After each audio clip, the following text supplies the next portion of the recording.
Greetings, viewers. Thanks for joining me out in the shop today as I begin to tear the Tundra apart to fix the CV axle boots on the front end.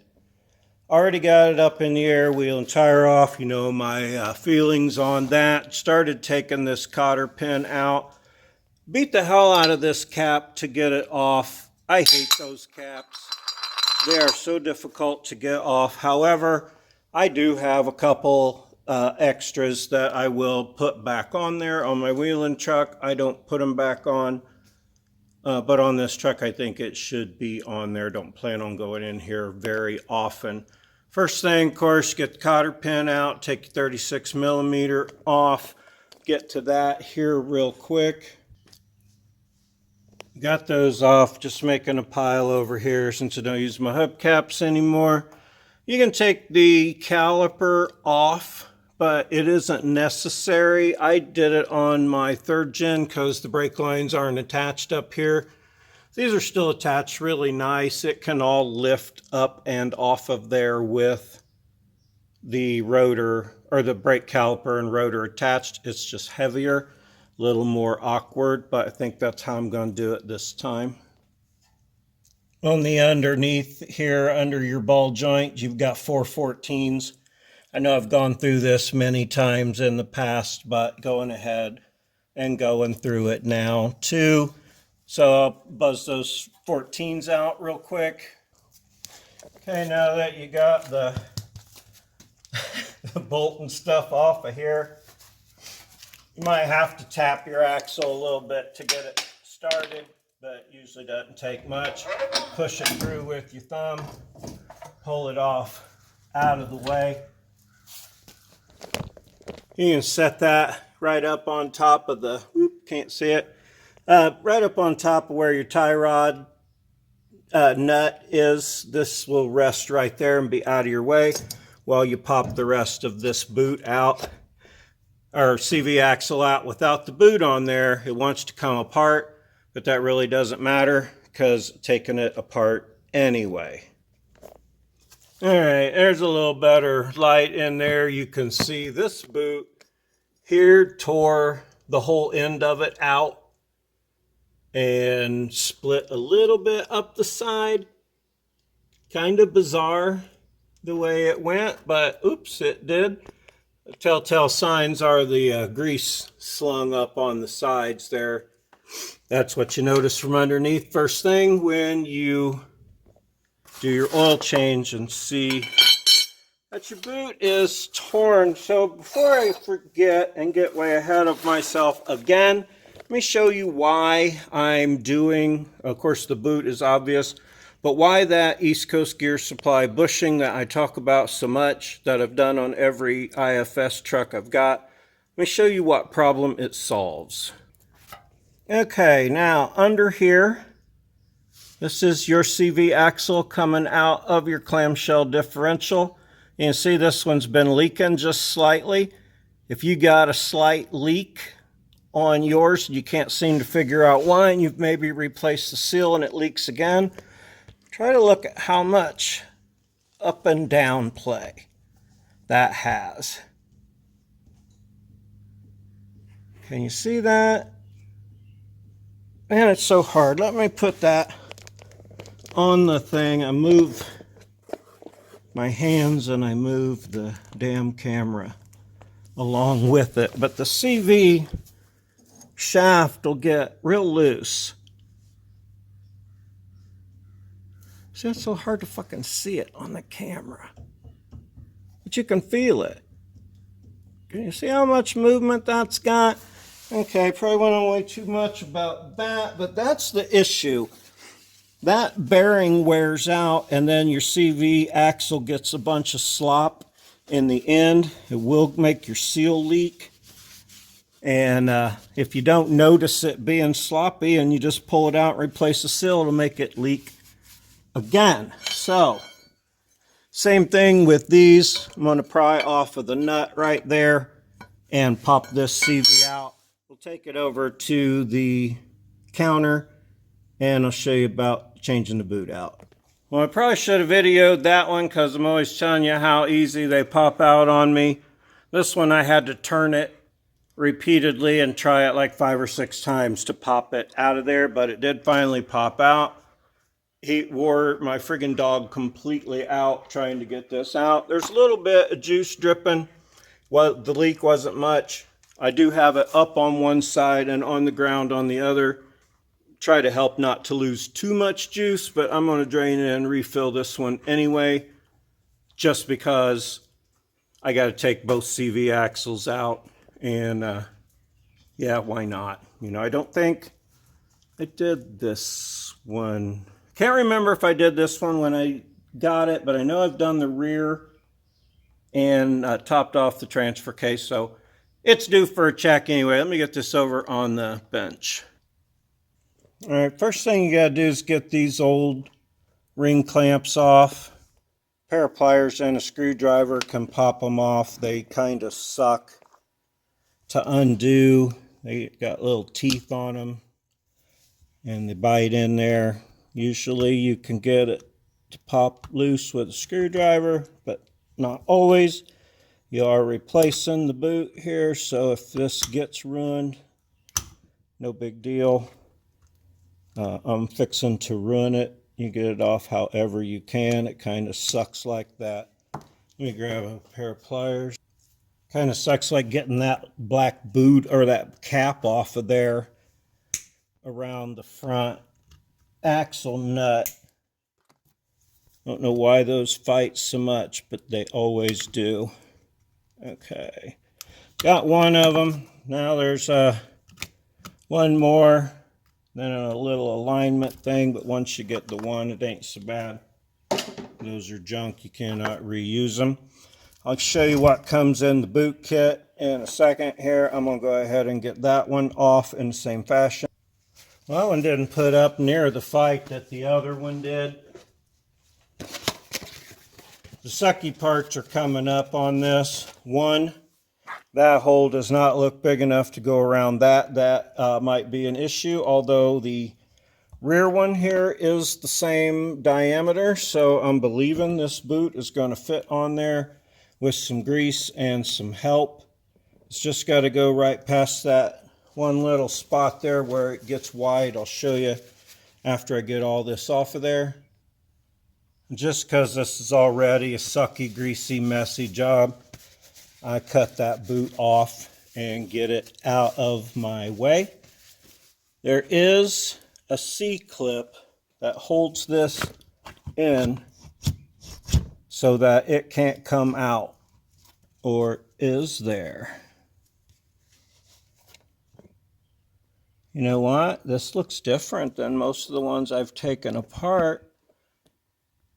But I think, oh yeah, that's just the place for it to slide. So there is a C-clamp. Back to C-clip.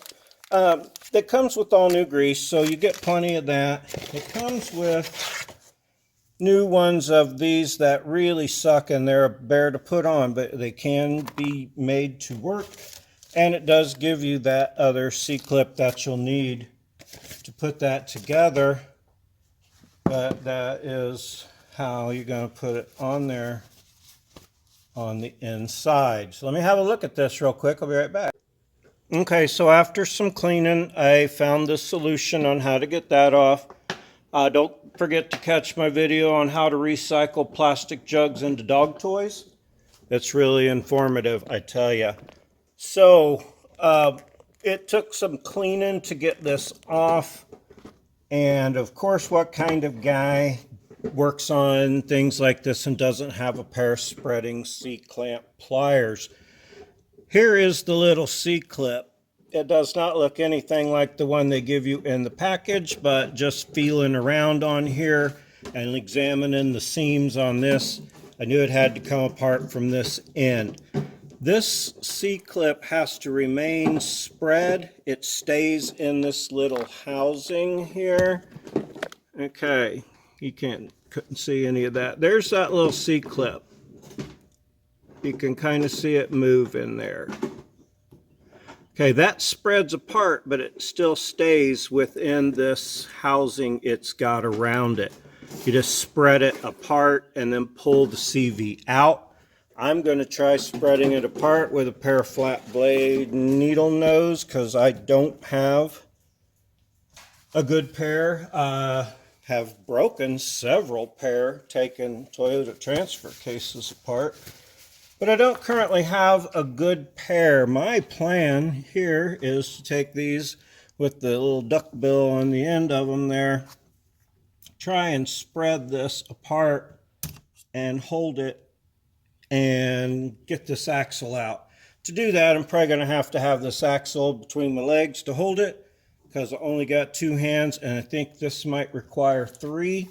But let me try it one more time here just to see how much pressure that's going to take to keep it apart. None, almost. Oh, hell, look at that. That was freaking easy as anything. And if you don't have pliers, these have enough strength to do that. So that little C-clip stays in there. There's all kinds of grease and stuff in there that should probably come out.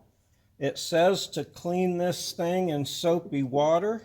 I think I'm going to just try and dig most of the slimy grease out. Maybe shoot it with some brake parts cleaner. Hey, compressed air would be fun to get that out of there, wouldn't it? All right, let me clean up my axle end. This is not turning out to be so bad as I had hoped.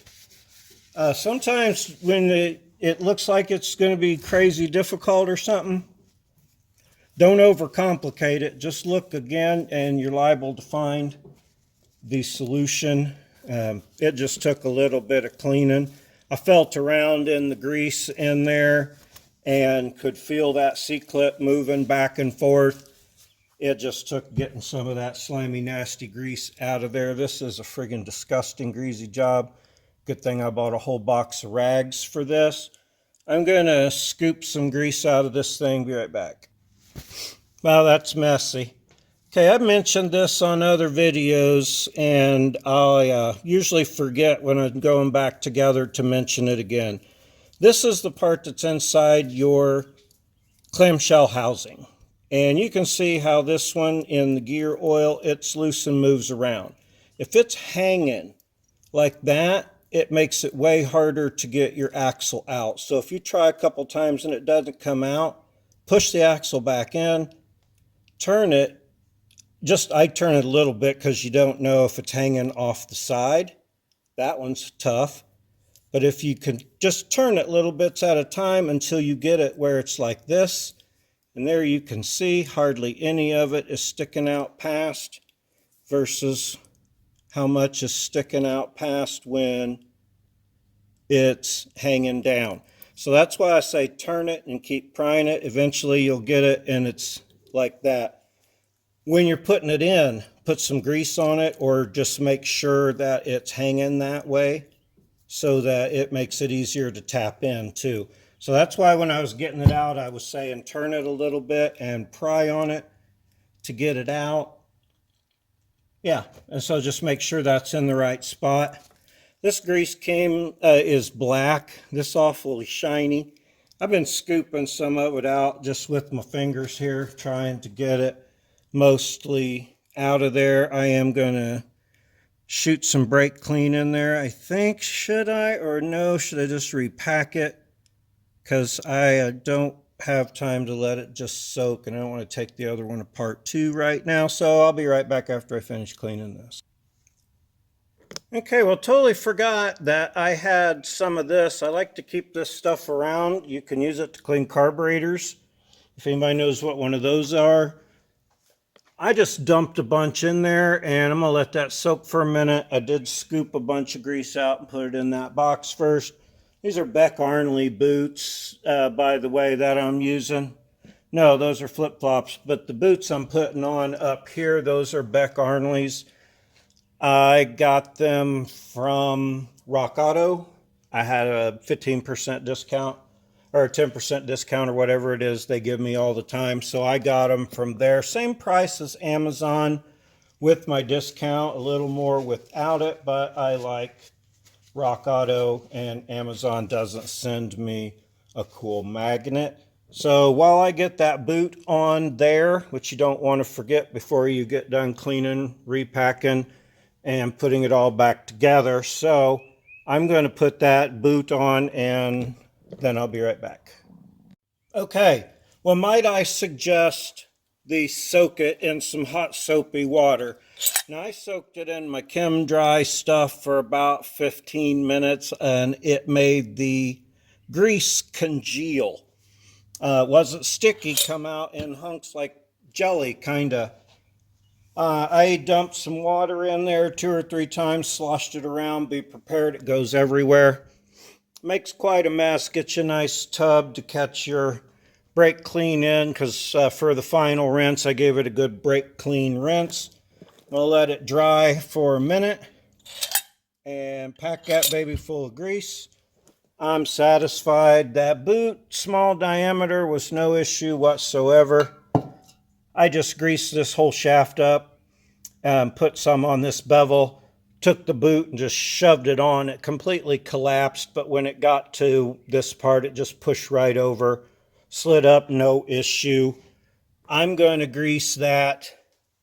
I'm going to pack all of this grease into that part of it and none into the boot.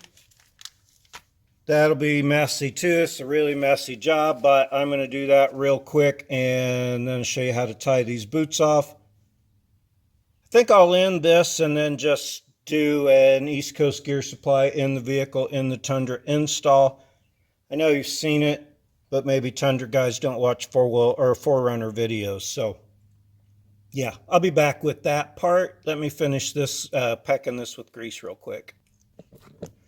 If you've never used nitrile gloves, they are pretty nice for things like this where you shove a bunch of grease in there and you want to pack it down into the wheels and up against, or into the ball bearings and up against the sides, and try to make it go down in there some. Be real careful if you try moving that cage up and down, because it will slosh the grease everywhere.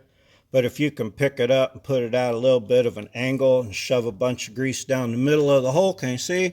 Because this thing is on a spiral.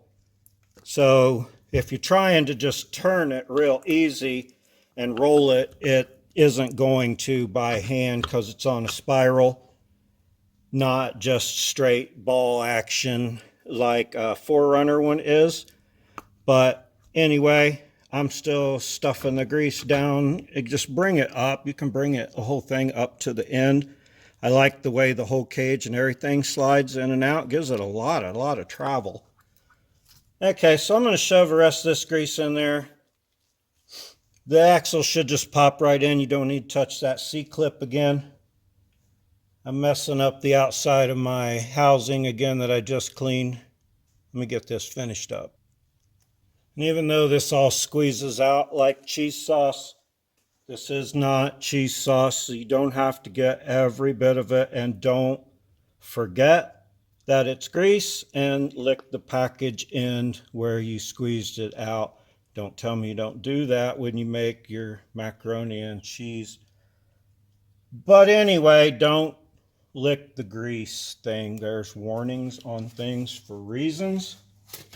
Can't say I've ever licked the grease thing. Doesn't mean I haven't done it, just means I'm not going to say it. This is all greasered up now. Again, slick and slimy. I don't know, can you see what I'm doing out here? It's just the axle end and the doohickey. Slide it together. You'll feel them go together. And yeah, let me see. Hang on, I might have to do this different. No, you couldn't see that, but I just stood the axle up on end and that gave it enough force to push through that little C-clip. That little C-clip is real easy to work around.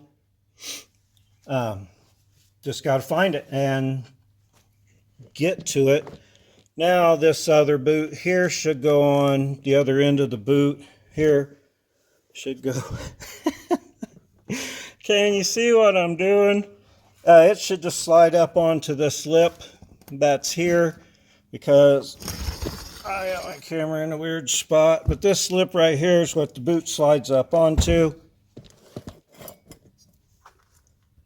It goes super easy up onto there.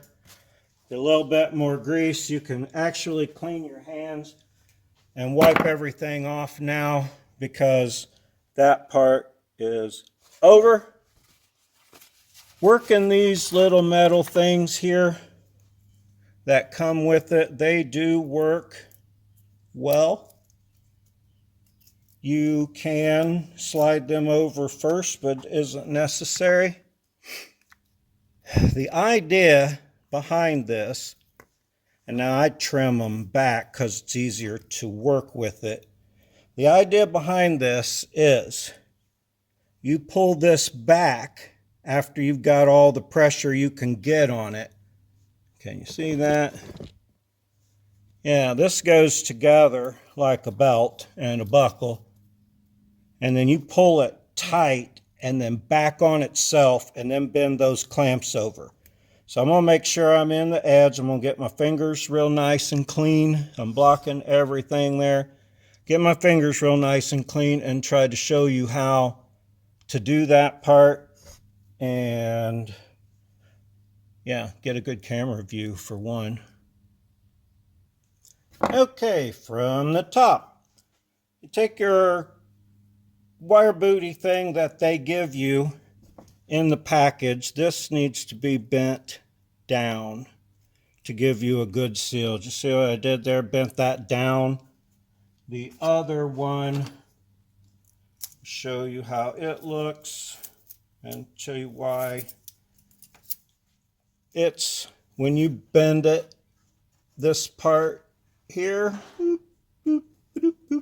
okay, when you bend that flat part right there will want to stick up and make that flat.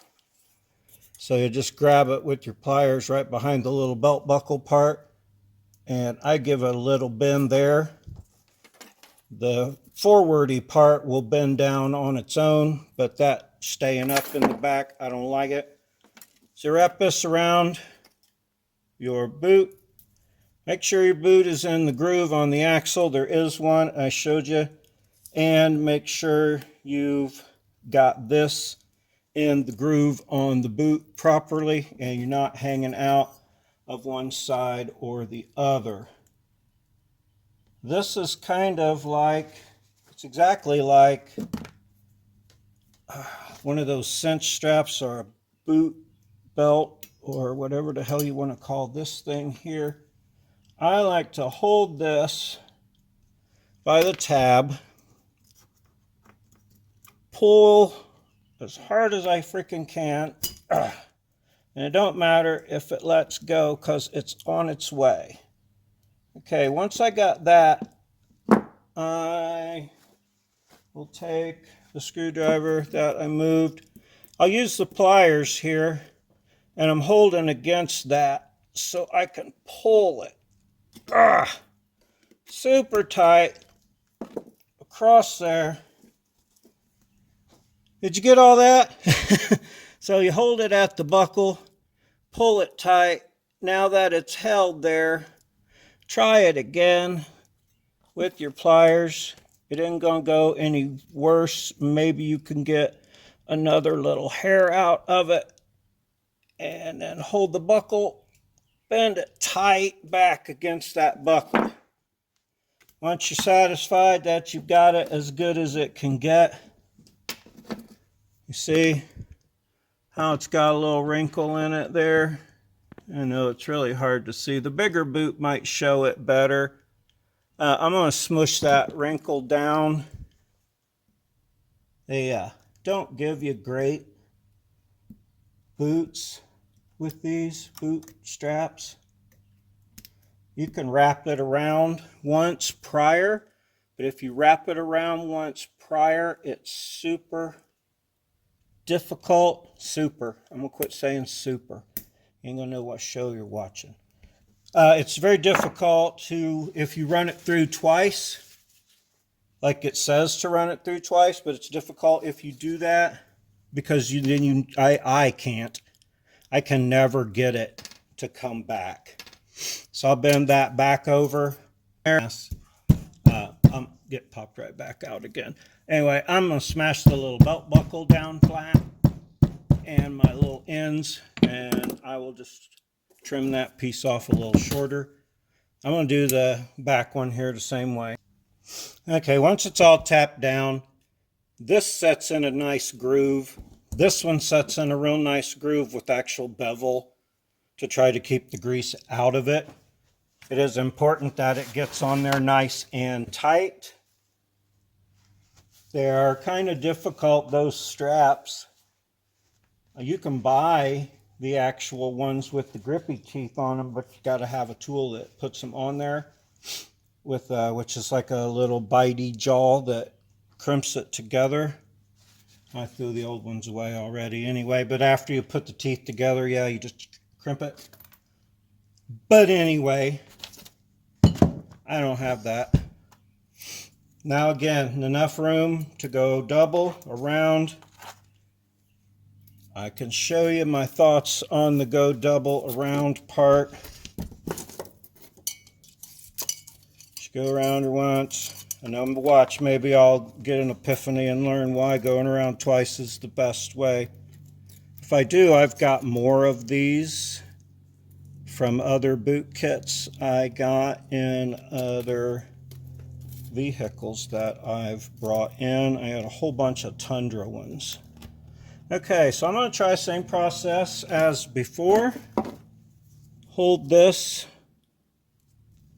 and pull this and see if the double works faster.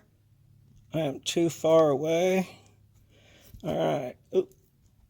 Pull it, pull it, pull it, pull it, pull it. All right. Bend it over. Now, I'm going to pull it again.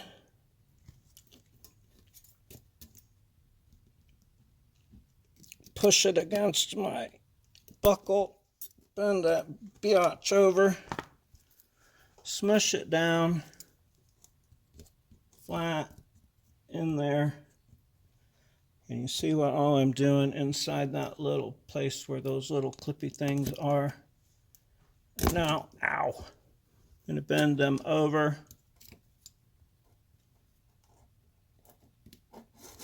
Get my little strap down in there. These were spread way apart. I probably did that. All right, making this harder. Well, shit, that one went the wrong way. This is the easy part, kids. Oh, son of a bitch. Persevere. Holy cow. All right. Well, I got that one over. The other one's easier. I'm going to cut that off. Smash it down with my hammer. Same as before. Maybe cutting or not cutting that off. I don't really see a difference. It kind of, I guess, went easy enough. So there, I've done it both ways. If I get a leak out of either one, I've got some of those. They're kind of easier to do on the vehicle, actually. So I'm going to hammer that one flat so it stays where I want it to stay. And then I'll trim that off. And then we're done now rebooting. I am going to do the bushing separate. The East Coast Gear Supply bushing, as doing it on the Tundra. That'll be a separate video with the new install tool. Put my new seal in. Thanks for joining me today. Oh yeah, I've been so excited doing this that I totally forgot to mention that I have over 1,000 subscribers now. Yay and thank you. Hold on. There we go. I hit a button wrong. Oswald taking advantage of the cool concrete. It is hot as testicles out here today. Got my note over here. I note rehearse things, but I wanted to say, well, I don't need my note to say thank you and how much I appreciate everybody supporting my show. I'm really grateful. I'm super happy to have over 1,000 subscribers now. I do have now available on my Etsy store, which I don't even have a sample of yet, is my generic wheeling event shirt. Soon to come out, I have a couple of stickers I'm going to release. I'll show those when I get them. I'll show the shirt as soon as I get one here. I just put them up. They're on my Etsy store. That link's in the description. Yammer on about that. Got a lot of stuff yet to do on the Tundra. More stuff coming up for the Tacoma, for those of you who have been waiting. So this video has gone on way long enough, but I hope you enjoy my show enough to watch it till the end, because I do want to say please like and subscribe. It is free, it's easy, and it really helps me. It doesn't hurt you at all. I guarantee it to be painless, unless you maybe fold a fingernail back hitting the button so hard on your computer or phone. I had to get a new Instagram account. For those that may follow my Instagram page, I'll put it down in the bottom of the screen here when I edit. But at T4 Funjunkie, same as my show. Now my Instagram has the same handle, and you can find me there. I'll put it at the bottom again. So that's my carrying on and pimping my stuff, which is all totally optional, but I think you're going to want to buy shirts and stickers anyway. So lots more to come. Tacoma plans will be announced soon. All those seals are going to get replaced on the front of my third gym, but I don't know if I'm going to video that or not, but I do have them all now. Probably will, just because I'm going to do that bushing and then put this back together, move to the other side. You know how to reboot. And now save your factory Toyota CV with the new boot. It's quick and easy, probably. The video is probably longer than the job takes. Cleaning that thing out good, I think, was important, so do that, but you might want to do the soapy water thing. Anyway, enough about that. Slim and Oswald and I are done with this video. We appreciate you stopping by and hanging out today. Yeah, like, subscribe, check links if you're so inclined. Most of all, I appreciate you. Have a great day. Oops.